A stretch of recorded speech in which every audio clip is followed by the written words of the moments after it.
Hey everybody, welcome to the first official Raspberry Pi Foundation Digital Making at Home live stream. I'm Mr. C, I'll be your guide today, and we'll be working through some projects in Scratch. Specifically, part of our theme this week is to make connections with other people. And so in that vein, what we're going to be doing is we're going to be making a talking, translating phrase book to help you make connections with other people who may not speak the same language as you. Especially since we're all at home at the moment, we've got this big global phenomenon happening. It's nice to be able to communicate with other people. And so the phrase book today is here to help you sort of learn a few new phrases in the languages that you select. Now, as I work through the project, I'm going to be choosing some languages, but if you want to work with different languages, that is totally fine. Again, this is just my particular aesthetic. This is the way that I would like my project to be, but you can work through your project in whatever way you would like. Make any choices that you want about pictures, sprites, languages, all that sort of thing. Everything remains pretty much exactly the same. So what we've got today is there's a starter project in Scratch, and I'll just share my screen with you now. So to get to the starter project, all you have to do is navigate to rpf.io/dm-phrasebook, and it will open you up in this new Scratch page that we've got shown here. Now you'll need to be logged in order to remix the project and save it to your own account, and that's pretty easy to do. If you haven't done that yet, then quickly pop across and do that now. Open your Scratch account and then click on the remix button once you get to the project. So you'll see here I'll click remix, and it will open a brand new project for me under my account, and we've got this nice little sprite open already. So for those of you who haven't worked in Scratch before, I'll just give you a little brief tour of how it all works, just so you get a good idea of what we're doing. When I explain different parts of the program, you'll have an idea of what I'm talking about and you won't be lost. So Scratch is a really nice graphical programming language made by the guys at MIT, a bunch of very clever people, have produced this thing for young people to go and create code in a very quick and efficient manner, can do really powerful things, as you'll see today. Now, in Scratch, over here, we've got what's called the workspace, okay? And this shows us, this is a workspace in the middle, and this is where we put all our code. This is where we drag our blocks from the menus over here, and I'll be going through the different menus today as we use them in our project. And this over here is the stage. This shows where our project sort of takes place. This is what it actually does once we click go on everything. And so you'll see here I have a sprite that's already added as part of the basic project. So when you remix the project, you'll get here, the remix up here, okay? And I'll just call it that, okay? Change the name of my project. And over here, I've got my sprites already imported. I've got a Spanish flag here, which is a nice one to start with. So I don't want to start with just the Spanish language. I've got one really nice one, but I'd like to add a couple of other languages. And so in order to choose the language I want to translate to, I'm going to add a few more sprites to my project. Now, over here, you'll see there's a little face, a little cat face, and we can say choose a sprite, but we're actually going to paint some today. So if you hover over the little cat face, it pops up that menu. Just show you again, there it is. So we go up to paint, and it will open you a brand new paint window here with all the regular tools you're sort of used to in any paint program that you might get on the internet. We're going to draw flags today. So we're going to start with squares. And I think because English is the language that I speak, I'm going to draw an English flag. So take my up here, brightness, and turn my saturation all the way down. You can see that I'm going to make my white background for the English flag. So I'll take my square and I'll just draw one here. Fantastic. And then I'll go to line, and I might make my lines nice and red, turn my saturation all the way up, and I can just make a St. George flag here to represent England. Okay, so that's not quite as thick as I would like. So I'll come up here and change the thickness of my line, and then I'll change the color to red again. Whoop. Let's just draw a new line. There we go. And I want that to be nice and red and nice and thick. So when I draw my line, I'm going to click here and drag, and you see it will draw my line. I can move my mouse around as long as I'm holding the button down. And if I want to make a perfectly vertical line, little pro tip for you at home, if you hold the shift key on your keyboard, it will make sure that that line is always straight up and down. And then I'm going to draw another line across the middle, a horizontal line. So I'll click here, hold shift, and draw another line across there. And you see my sprite appears in the stage over on this side. So I'll make it a little bit smaller. So once my sprite is selected down here in the list of sprites that I have, I just click into size, and I pop that in there, and it shrinks my sprite down. Now, once it's in there, I can grab it and shift it around. I can put it anywhere I want on my screen, okay? And I'm going to make another one. So again, new sprite, click paint, brings up my paint window, and this time I'm going to make a French flag. So I'm going to fill that with red. There we go. And I'll down here. Now I want another one that is, so I click, so I've got my square here. To change and draw a new square, just click on any other tool here and then back to my square to make a new one. I'll make this one white with a white outline.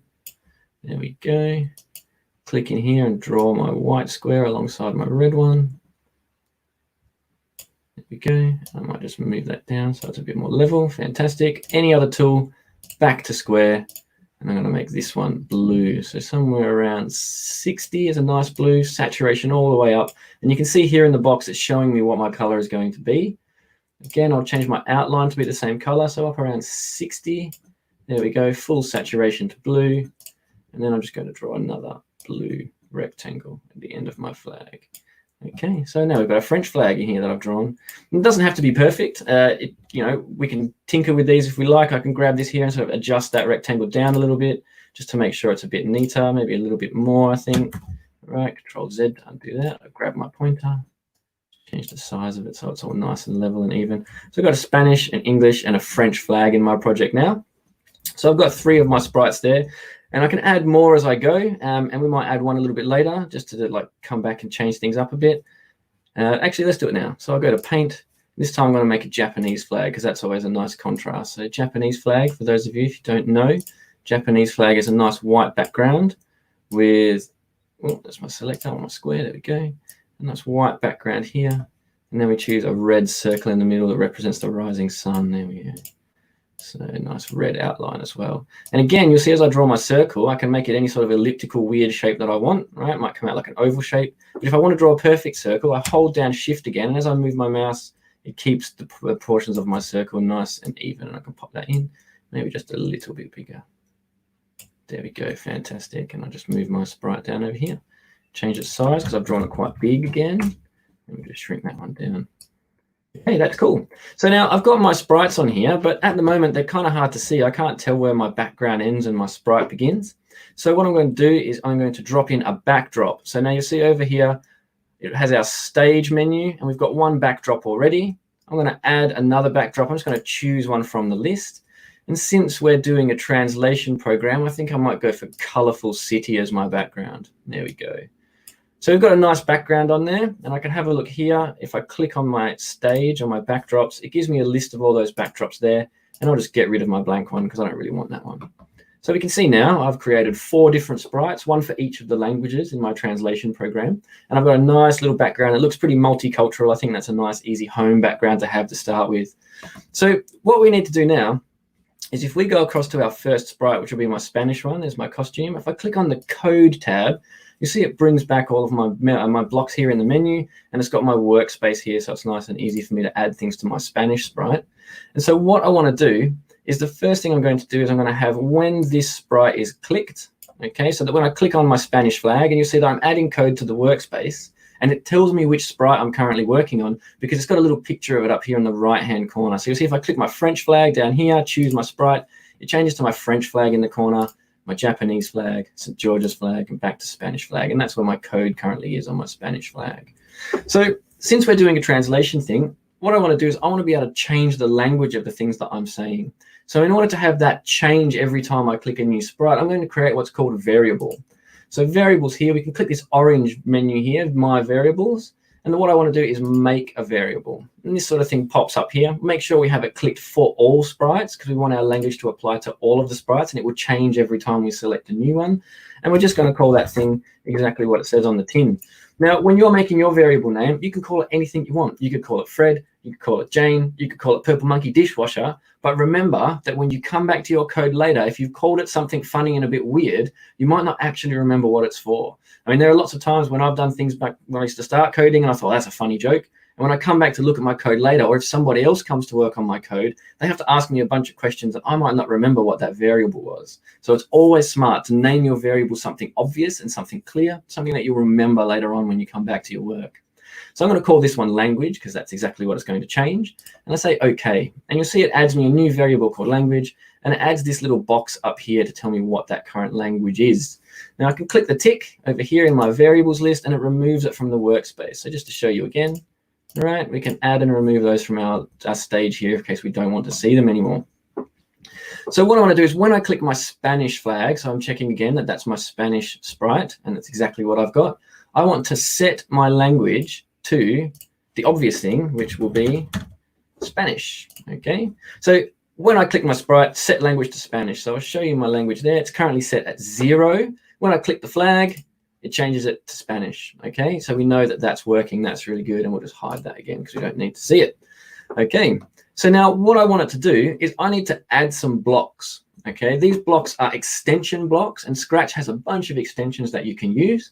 The one we're going to use currently is the Translate block, and that's provided by a partnership with Google. Okay, so we use the Google Translate API. Scratch reaches out to the Google Translate API on the internet and translates the things and brings them back into your project, which is a really nice, handy little thing.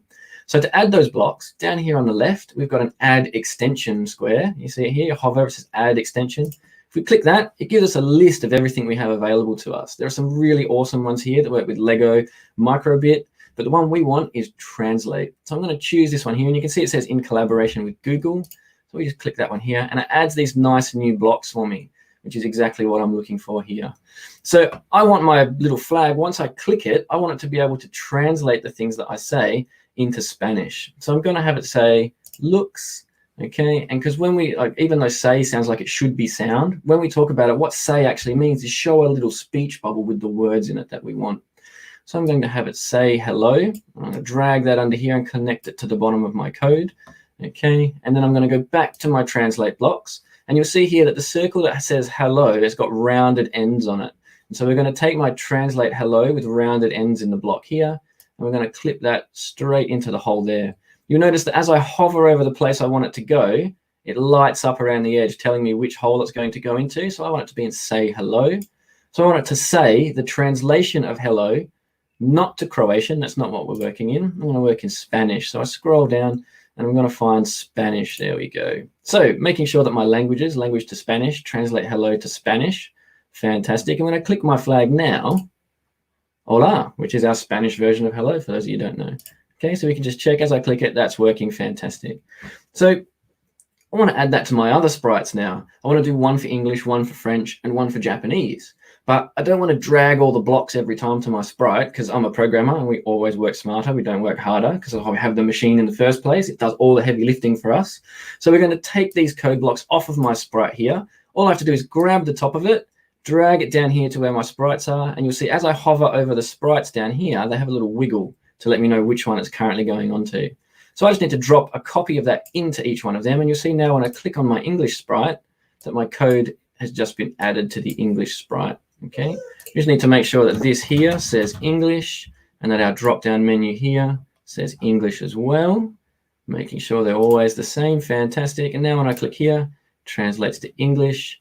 And I'm going to do the same thing for French and then again for Japanese. Let's grab it there. And then the wiggle, there we go. Typo, English, and we want that to say French. And then this one here, we want this to say, and we want this one here to be Japanese. Fantastic. Okay, so now when we have a look here, hello, bonjour, and Japanese, fantastic, konnichiwa. So we've got our code and that's all working nicely. We've got different things that are translating hello, but that's kind of a one-note joke, right? It only does one thing at a time. I can only translate hello, and I'd have to go into each one of my sprites and write something different every time I wanted it to translate a phrase for me. And that's not very efficient or very helpful, really. It'd take way too long to do what I wanted to do. So I'm going to add a character to my project now. And what the character is going to do is it's going to ask me what I would like to say and then store that phrase as a variable for me. And then I can use that phrase across all of my sprites whenever I want to. So I'm going to add a new sprite down here in my project. I'm going to choose a sprite and I want a person because this is going to be my person who introduces my project. I might scroll down. Let's see who I think is cool. Let's grab a cool person from my project. Who do I think do we want? Let's see. I might choose Kieran today. He can be my little introductory person. He could be the guy who talks about my project. Fantastic. And you see that as I add him, he's added down to my list of sprites down here, and I can just add my code to him, making sure that he's who I've got selected. I'm going to start adding code to that now. And so the first thing I want to do is when the green flag is clicked, which is usually the go for all of our Scratch projects. So you'll see lots of the projects on the Scratch site, and very often if you've worked at your school, your teacher will have told you to put this when green flag clicked, which is like a universal trigger that makes sure that everything that needs to go can go. And the first thing I want him to do is introduce my project. So I'm going to go back to looks, and I'm going to clip this to my green flag. I'm going to say click, typo, click me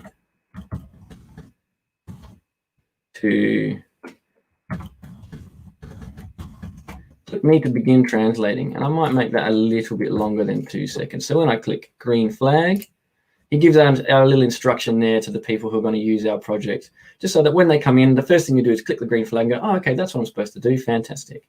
And so now, since when I click him, I want the code to happen. So I choose my event handler again, and all of our event handlers, things that happen, okay, in order to make other things happen, they've got a rounded top in our Scratch blocks, you'll see here. So I'm going to add that when this sprite clicked, I would like him to ask me a question. Okay, so he's going to ask what I would like to say. And in here, instead of what's your name, I'm going to ask him to say, what would you like to translate? And wait. So when I click on Kieran, I get what would you like to translate, and this text bar comes up. And I can type in anything I want. Okay, but at the moment, nothing else happens. So even though we've got him selected and he asks us, what would you like to translate and wait, we don't really do anything with that answer. So I want to take the answer, so what I want to translate, and I want to store that as a variable again. And so in case you don't know what a variable is, you can think of it like an empty jar with a label on it. Okay, and so the label we're going to put on this variable will be phrase. And so at any time when you want your program to find out what the phrase is, it just checks in your jar labeled phrase and says, oh, that's what it is right now. And you can change that at any time. And any time you need it to be checked, what's the phrase now? Scratch can look in there and go, oh, okay, that's what we've got now. So this is what the variable currently is saved as. So I'm going to make a new one, and I'm going to call it phrase. So again, make a new variable for all sprites, because we want it to work on any one of our sprites. I'm going to call it phrase. And it pops up my new block, and we've got phrase here. So I'm going to pop that down the bottom so it's not quite in the way, because it's a handy thing to leave this one on so you can remember what the phrase was in your original language. It helps you make those comparisons when you start doing the translating. So I'm going to say, what would you like to translate and wait? And I'm going to have set my variable, okay, and I'm going to change that to phrase. And I'm going to have it go back to sensing, and you'll see ask is followed by answer. So I'm going to take that little answer block, and I'm going to plug it in here. And so what happens now is when I click on Kieran, it's going to ask me, what would you like to translate? And I'll say, how are you? Hit enter. And you can see here it's saved as my phrase, and I can make that anything I would want. Okay, and that just stores in my phrase. And so now that I've got that stored as a variable, I can go back to my different sprites. I can go up here, and I can look. So instead of saying translate hello, I go to my variables block here, I grab phrase from my rounded blocks, and I pop it in the hole there. And so now when I click on my Spanish flag, it should translate the stored phrase into English. What time is it? ¿Qué hora es? Fantastic, it's working. So we go to our English, and we pop phrase in here, and we do that for all of our different language sprites. So whatever language sprites you might have, you can just pop that phrase into that green block there, translate phrase. Okay, and then we can see what time is it. English will come up the same, obviously. French and Japanese. Fantastic. Okay, so it's starting to work. Now, that's pretty handy. We've got our translation program already up and running. That's really nice. It's translating our words into written language, which is handy if you want to be able to read it and write it. But often we want to be able to speak those words to somebody else, and pronunciation in any foreign language is really key.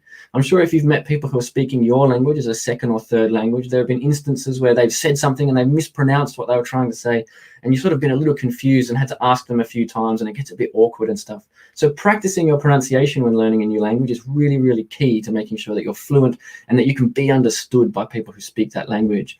So in order to do that, we're going to add another extension, and this is one of my favorite extensions in Scratch. It's a really, really cool one.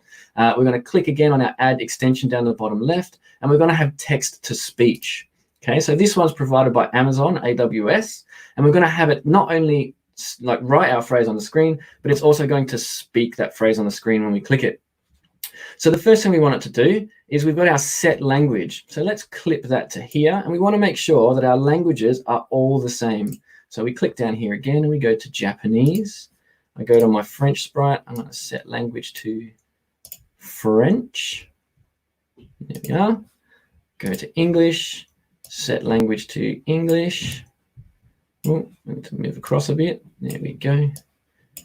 And then I'm going to use my Spanish one, and I'm going to set language to Spanish.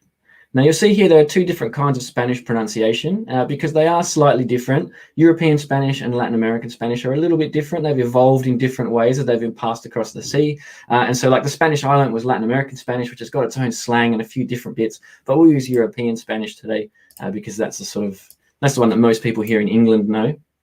So we've got our set language to Spanish. And then the next thing we want it to do is to say what we want it to say. So we've got here, speak my phrase. So let's go back to variables and pop phrase in there. Okay, well, actually, no, that's not what we want to do. We want to have our translate of phrase to Spanish. Okay, so there we are. So it's going to speak the translation of my phrase in Spanish. And then we do the same thing. So now, again, I'm all about working smarter, not harder. So if I go to my, where are we, my Spanish block, and I right-click this here, I can duplicate that and it gives me an extra block here. Okay, so I can now take that and drop that into all of my other sprites, waiting for the wiggle to make sure that's where it's going.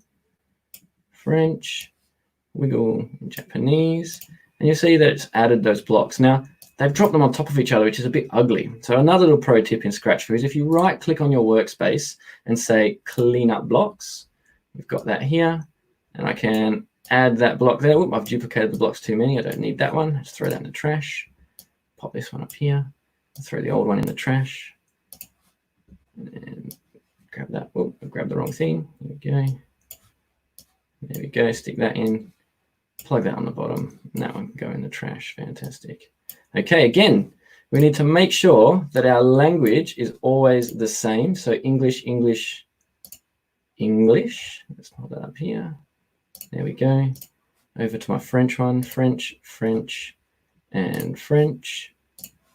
Japanese, Japanese, and Japanese. There we go. Okay, fantastic. So now that we've got that working, we should be able to have it say the things we want it to say. So let's just try our Japanese one. Fantastic. Let's check our Spanish one. Brilliant. French. Brilliant. And so now it's speaking. So we've got it not only translating our phrases, but it's also saying it in other languages, which is really, really handy. So over here, we're going to add another little bit to it. Now, this one's a bit silly. This is like for your own personal enjoyment, this one. It doesn't really make any difference on what we're doing with it. But what it will do is it will make that voice sound a little bit different. So we have our set voice too. So currently, the default voice is alto. So if we pop this up here, and I can pull this little menu down, and I have a bunch of different options. Now, they're all really cool, and they do different things. The only one I really would recommend you avoid using in your project is kitten, because that's a joke voice, and all it does is say meow, meow, meow, meow, meow, meow, meow 100 times, so it's not really useful for learning pronunciation with a language. So let's go for tenor on this one. I might leave English as alto. I'll set the voice here to be, let's see, giant. That's nice and deep. And then for the Japanese one, come up here and I'll set that one to squeak. So let's check and see how the voices are different now that we've set our voices to be different ones. So if you remember, alto sounds a bit like this. What time is it? So that's our default voice. And the Spanish one should be in tenor, a bit deeper. Cool. Our French one is in giant, deeper again. And our Japanese one should be in squeak. Just nice and high. Okay, so we've got all those things set up. We've got our languages. It's speaking in different voices. It's doing all the cool things that we want it to do. And now to make it look nice and cool, we're going to change a few bits about it. We're going to add some extra backdrops, and we're going to have some of the other flags disappear when that happens. So we're going to add a few more backdrops. Choose a backdrop. And I'd like to pick a couple of the things that remind me of those different countries. So I want one for Spain, because our one at the moment is Colourful City, which is a nice home one to start with. That's our first background. Let's pick one that reminds us of Spain. So I think I'll go for this nice brown countryside that reminds me of Spain. I think I'll add another one for France. So I usually like the southern parts of France. So I might go for a beach. Yeah, let's go for that one. We need one for England. England is always quite foresty in my imagination, having grown up on books like King Arthur and things like that, and Robin Hood. And so the last one, the backdrop for Japan. And when I think of Japan, I always think of Tokyo, think of the big city in Japan. And so now that I've got those backdrops, I'm going to click on my stage and all of my backdrops, and I'm going to rename them, because having them farm, Malibu, Forest, Night City is cool. But again, if we can click on them and remind ourselves or other people who want to play with our code later what they're actually meant to represent, it will help us when it comes to making our code for each one of these.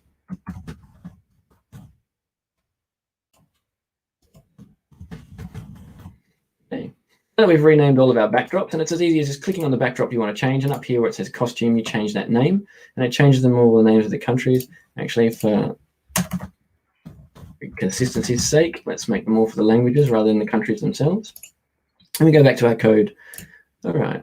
So we've got our Spanish one here. So when this sprite clicked, set language to Spanish, do all those sorts of things.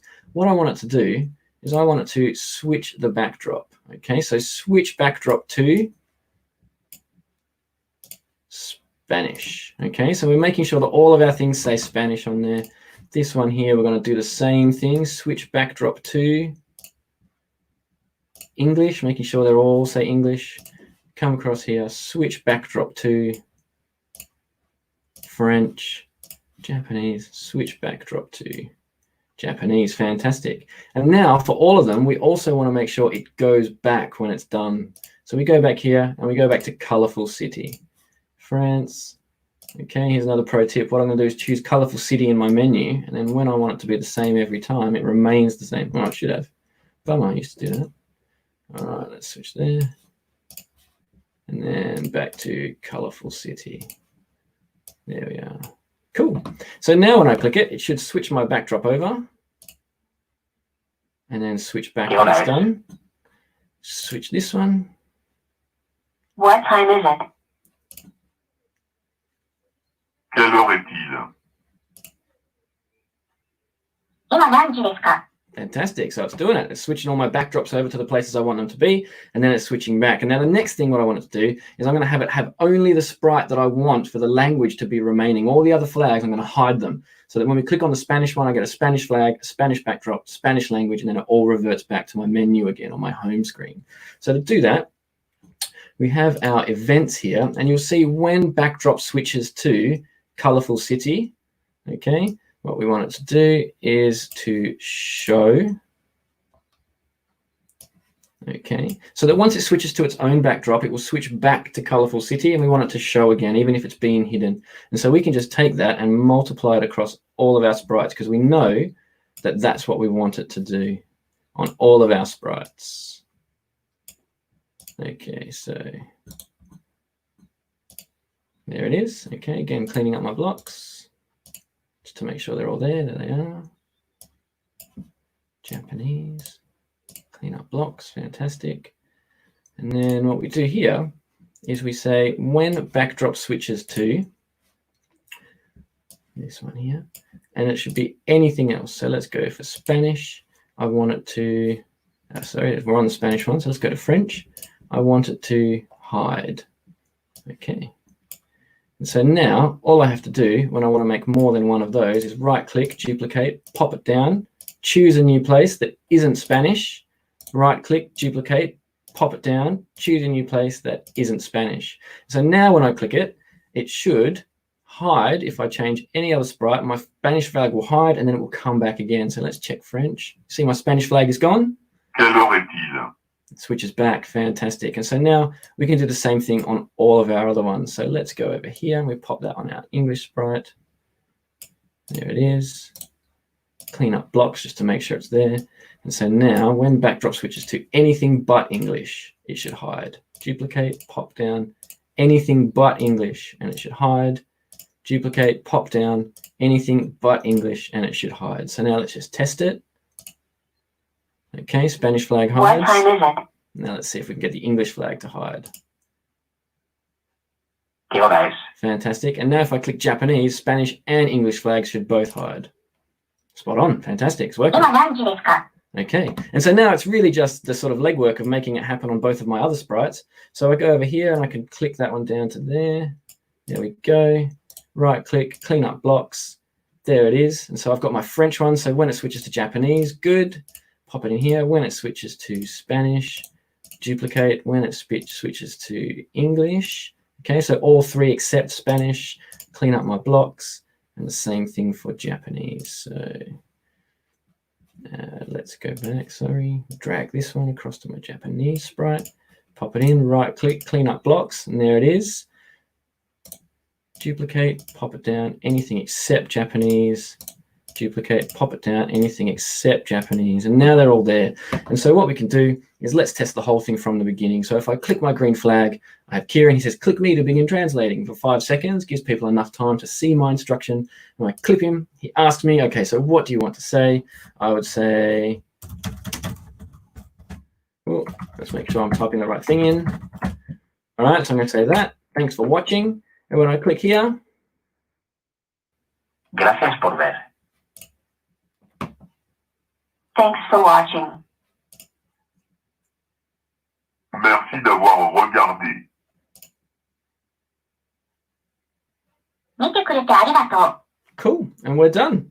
So that's our translation program here. I hope you had a good time learning what we were doing today. Remember to join us for more content like this. We're releasing stuff every single week. We're doing more live streams every week at rpf.io/home. You can get hold of all of our other projects that we've released up until now. And there's all sorts of videos and bonus features and things for you to do at home. Because just because we're not all in the same place, it doesn't mean that we can't all get together to make cool stuff. And we'd love to see the things that you do make. So submit your work to us in the same place, rpf.io/home. And we'll share your really cool projects, and you can add those sorts of things and put them on your Scratch site, share them with other people, remix other people's work, and keep making really awesome stuff at home. So thanks for watching again today, guys. We're going to be along next week at exactly the same time, doing something a little bit different. So come along and watch us then, and we'll see you later. Have a good day. Bye.